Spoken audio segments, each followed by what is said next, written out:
For a long time now, we've known that liberals' version of tolerance includes very little toleration of other belief systems, in spite of the fact that tolerance, there aren't air quotes demonstrative or cloying enough to place around that word, is purportedly one of the core tenets of the liberal philosophy. Susan Sarandon, long a card-carrying member of the Hollywood left, found this out the hard way. Sarandon, astute readers may remember, had supported Vermont Senator Bernie Sanders in the Democrat primaries and refused to throw her endorsement behind Hillary Clinton after her preferred candidate was vanquished, going with the Green Party's Jill Stein instead.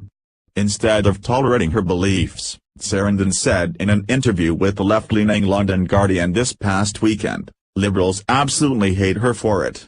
"I'm not attacked from the right at all," Sarandon told the paper.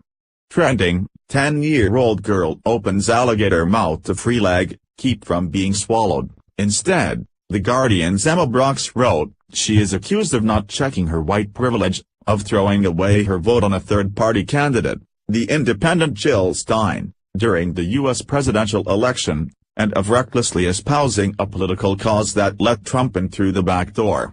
Liberals in the U.S., it seems, can summon more hatred for Sarandon right now than they can for Paul Ryan, Brox noted, apparently with some degree of unwarranted surprise. Brox said that what gets Sarandon's critics most is that she won't admit her error. Sarandon's very physiognomy suggests defiance, she looks indignant even at rest. While one wonders what resting physiognomy says about its subject's political beliefs, there is a telling word here, to the left. Sarandon's opinion doesn't just constitute something that differs from their worldview.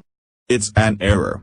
According to the interview, Sarandon actually supported Hillary's political career until the then-senator from New York voted in favor of the Iraq War. While one on the right might agree with that vote and disagree with Sarandon's across-the-board pacifism, one can't help but at least acknowledge her consistency on the issue. "I got from Hillary people I hope your crotch is grabbed, I hope you're raped."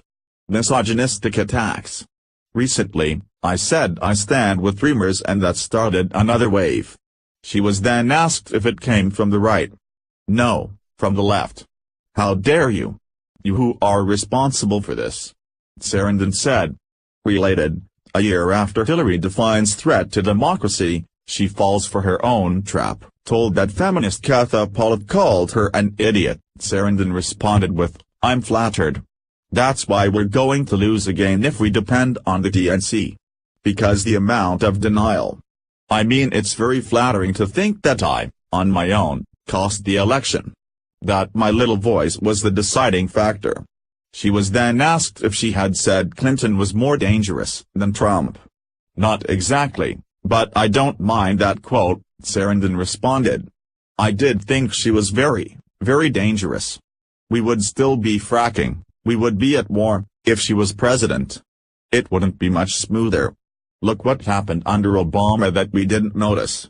And for having these opinions, the left devoured Sarandon, one of their most visible, active and consistent celebrity surrogates. Conservatives can clearly disagree with Sarandon's beliefs while noting that she represents an individual who couldn't bring herself to vote for Hillary Clinton, as is her God-given right as an American citizen. For that, she's been subjected not just to public ostracism, but to absurd and sickening threats. And to think, this is the same side whose heroine once referred Trump supporters the basket of deplorables. _@2, Sinister, H.T. The Daily Wire. Please like and share on Facebook and Twitter with your thoughts on the treatment that Susan Sarandon has received from the left. What do you think about Susan Sarandon's stand against Hillary Clinton? Scroll down to comment below. Dear reader, we need to talk. Facebook has targeted our site, preventing over half of our stories from reaching our readers. We believe this is wrong and, honestly, we need your help to continue producing the quality news and opinion we produce every day. You can help make that possible. Donate to help us fund a journalist to fight the corruption in the mainstream media. Subscribe to our email newsletters here. Sign up for push notifications here. This is not available yet for iPhone users, but we are working on an app for iPhones. Stay tuned. Follow first on Facebook to make sure Facebook shows you our content in your newsfeed. you.